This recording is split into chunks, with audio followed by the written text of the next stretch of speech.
നമസ്കാരം ശ്രോതാക്കളെ, പ്രവാസി ന്യൂസ് റൂമിലേക്ക് എല്ലാവർക്കും സുസ്വാഗതം. ഇന്നത്തെ ന്യൂസ് പോഡ്കാസ്റ്റുമായി ഞാൻ മയ. ആദ്യമായി ദേശീയ വാർത്തകൾ. മെൽബണിൽ മാർവൽ സ്റ്റേഡിയത്തിലെത്തിയ ഇന്ത്യൻ പ്രധാനമന്ത്രി നരേന്ദ്രമോദിക്ക് ഇന്ത്യൻ പ്രവാസികളിൽ നിന്നും ആവേശകരമായ സ്വീകരണം ലഭിച്ചു. മെൽബൺ മീറ്റ്സ് മോദി എന്ന് പേരിട്ടിരിക്കുന്ന ഇന്ത്യൻ ഓസ്ട്രേലിയൻ ഡയസ്പൊറ ഫൗണ്ടേഷന്റെ നേതൃത്വത്തിൽ നടന്ന ഈ മെഗാ കമ്മ്യൂണിറ്റി ഇവന്റിൽ റെക്കോർഡുകൾ ഭേദിച്ചുകൊണ്ട് നിരവധി ആളുകളാണ് എത്തിയത്. ഓസ്ട്രേലിയ ഇന്ത്യ വാർഷിക ലീഡേഴ്സ് സമ്മിറ്റിൽ പങ്കെടുക്കുവാനായി എത്തിയ ഇന്ത്യൻ പ്രധാനമന്ത്രി നരേന്ദ്രമോദി ഓസ്ട്രേലിയൻ പ്രധാനമന്ത്രിയുമായി ഉഭയകക്ഷി ചർച്ചകൾ നടത്തി. ത്രിരാഷ്ട്ര സന്ദർശനത്തിന്റെ അവസാന ഘട്ടത്തിൽ ന്യൂസിലൻഡിൽ വിമാനമിറങ്ങിയ ശ്രീ മോദിയെ ന്യൂസിലൻഡ് പ്രധാനമന്ത്രി ക്രിസ്റ്റഫർ ലക്സൺ സ്വീകരിച്ചു. ടെലികോം ഭീമനായ ടെൽസ്ട്രയുടെ സിഡ്നി മെൽബോൺ ഡേറ്റാ സെന്ററുകളിലെ സമയ സമന്വയ സംവിധാനങ്ങളിൽ ഉണ്ടായ വൻ സാങ്കേതിക തകരാറിനെ തുടർന്ന് ഓസ്ട്രേലിയയിൽ ജനജീവിതവും സുപ്രധാന സേവനങ്ങളും പൂർണ്ണമായി തടസ്സപ്പെട്ടു. ട്രെയിൻ ഗതാഗതം, ഡിജിറ്റൽ പേയ്മെന്റുകൾ, അടിയന്തര രക്ഷാപ്രവർത്തനങ്ങൾ എന്നിവയെല്ലാം ഒരേ സമയം സ്തംഭിപ്പിച്ച ഈ സംഭവം രാജ്യത്തിന്റെ സൈബർ സുരക്ഷാ സംവിധാനങ്ങളുടെ ഗുരുതരമായ വീഴ്ചകളിലേക്കാണ് വിരൽ ചൂണ്ടുന്നതെന്ന് പ്രമുഖ സുരക്ഷാ വിദഗ്ധർ മുന്നറിയിപ്പ് നൽകുന്നു. രാജ്യത്തിന്റെ സുപ്രധാന ഡിജിറ്റൽ അടിസ്ഥാന സൗകര്യങ്ങൾ ഒരൊറ്റ കമ്മ്യൂണിക്കേഷൻ ശൃംഖലയെ മാത്രം ആശ്രയിച്ച് നിലനിൽക്കുന്നത് ഭാവിയിൽ ശത്രു രാജ്യങ്ങൾക്കോ സൈബർ ചാരന്മാർക്കോ വലിയ തോതിൽ മുതലെടുക്കുവാൻ അവസരമൊരുക്കുമെന്നാണ് വിലയിരുത്തൽ. Australian communications and media authority വഴി കമ്പനിക്കെതിരെ $30 മില്യൺ വരെ പിഴ ചുമത്തുവാൻ സാധിക്കുമെന്നാണ് അറിയുവാൻ കഴിയുന്നത്. ഡോക്ടർമാരുടെ അഭാവം നേരിടുന്ന ഗ്രാമീണ മേഖലകൾ ഉൾപ്പെടെ മെച്ചപ്പെട്ട ചികിത്സ ഉറപ്പാക്കുവാൻ ലക്ഷ്യമിട്ടിട്ടുള്ള ഓസ്ട്രേലിയൻ ആരോഗ്യ മേഖലയിലെ ഏറ്റവും വലിയ പരിഷ്കാരങ്ങളിൽ ഒന്ന് 2026 ഒക്ടോബർ 1 സജ്ജമാകും. ഓസ്ട്രേലിയയിലെ ആരോഗ്യ മേഖലയിൽ നിർണായക വഴിത്തിരിവാകുന്നതാണ് അൽബനി സർക്കാരിന്റെ നാഷണൽ ഹെൽത്ത് ആക്ട് 1953 എന്നതിൽ ഭേദഗതി വരുത്തിക്കൊണ്ടുള്ള പുതിയ നിയമം. ഈ പദ്ധതി പൂർണ്ണമായും പ്രാബല്യത്തിൽ വരുന്നതോടെ പദ്ധതി വഴി ചില അംഗീകൃത രജിസ്റ്റേർഡ് നഴ്സുമാർക്കും രോഗികൾക്ക് മരുന്നുകൾ നിർദ്ദേശിക്കുവാൻ സാധിക്കും.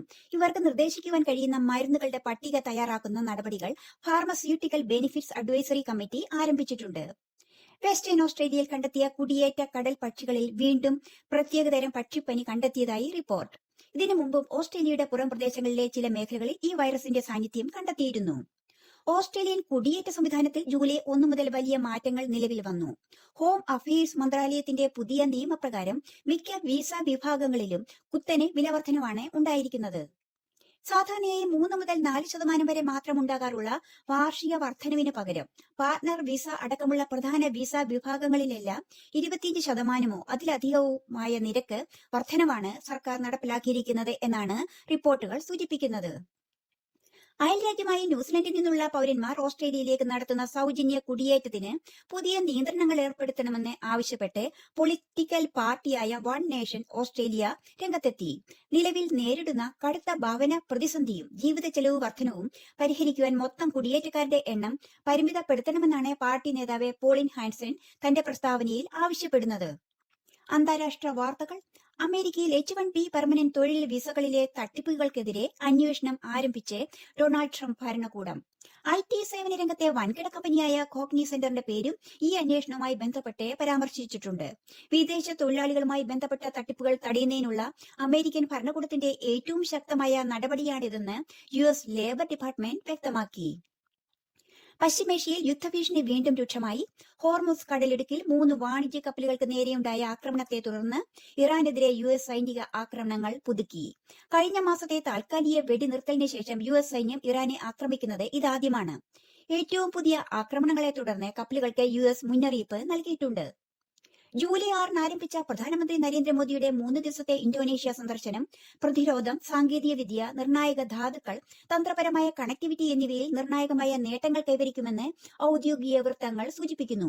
ഇരു രാജ്യങ്ങളും തമ്മിലുള്ള തന്ത്രപരമായ പങ്കാളിത്തം കൂടുതൽ ആഴത്തിലാക്കുന്നതിനൊപ്പം പ്രധാന മേഖലകളിലെ സഹകരണം വികസിപ്പിക്കുക എന്ന ലക്ഷ്യത്തോടെയാണ് ഈ സന്ദർശനം.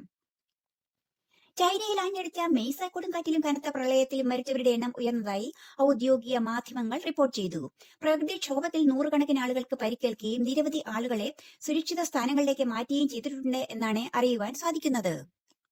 ഇന്ത്യൻ കേന്ദ്രതല വാർത്തകൾ. 20% എഥനോൾ കലർന്ന പെട്രോളിനെ കുറിച്ചുള്ള ആശങ്കകൾ തള്ളിക്കളഞ്ഞ കേന്ദ്ര പെട്രോളിയം പ്രകൃതി വാതക മന്ത്രി.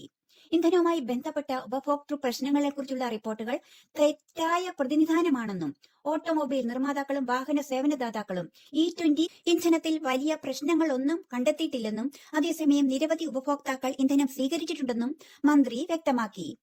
2008 അഹമ്മദാബാദിൽ 70 മിനിറ്റിനുള്ളിൽ 21 സ്ഥലങ്ങളായി നടന്ന സ്ഫോടന പരമ്പര കേസിൽ ആസൂത്രിത ബോംബാക്രമണങ്ങൾ നടത്തിയ ഭീകര സംഘടനയിലെ 38 പ്രതികൾക്ക് വധശിക്ഷയും 11 പേർക്ക് ജീവപര്യന്ത തടവും കോടതി വിധിച്ചു. ഒപ്പം 2022 ശിക്ഷാവിധിക്കെതിരെ പ്രതികൾ നൽകിയ എല്ലാ അപ്പീലുകളും കോടതി തള്ളിയത് ഗുജറാത്ത് ഹൈക്കോടതി ശരിവെക്കുകയും ചെയ്തു.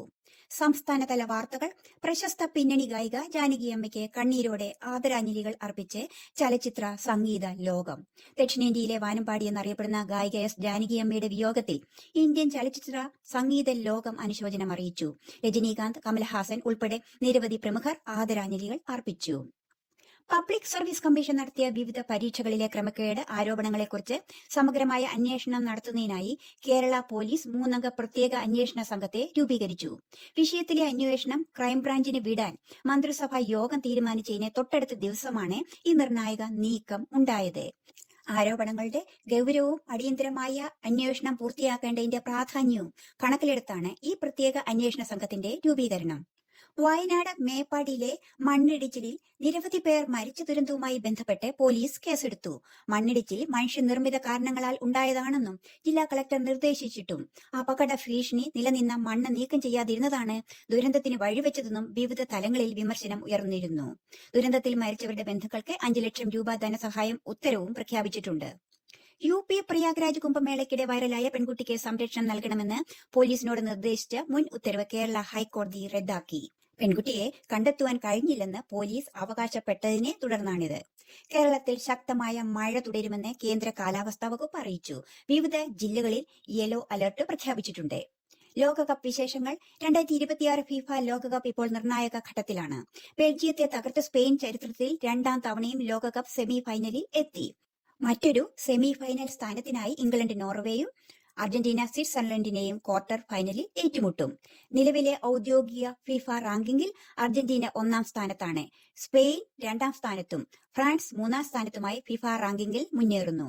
നിങ്ങൾ ഇപ്പോൾ കേട്ടത് പ്രധാന മലയാളം ന്യൂസ് പോഡ്കാസ്റ്റ്. വാർത്തകൾ എഴുതി വായിച്ചത് ഓസ്ട്രേലിയയിൽ നിന്നും മയ. എല്ലാ ശ്രോതാക്കൾക്കും ശുഭദിനം ആശംസിച്ചുകൊണ്ട് നന്ദി, നമസ്കാരം.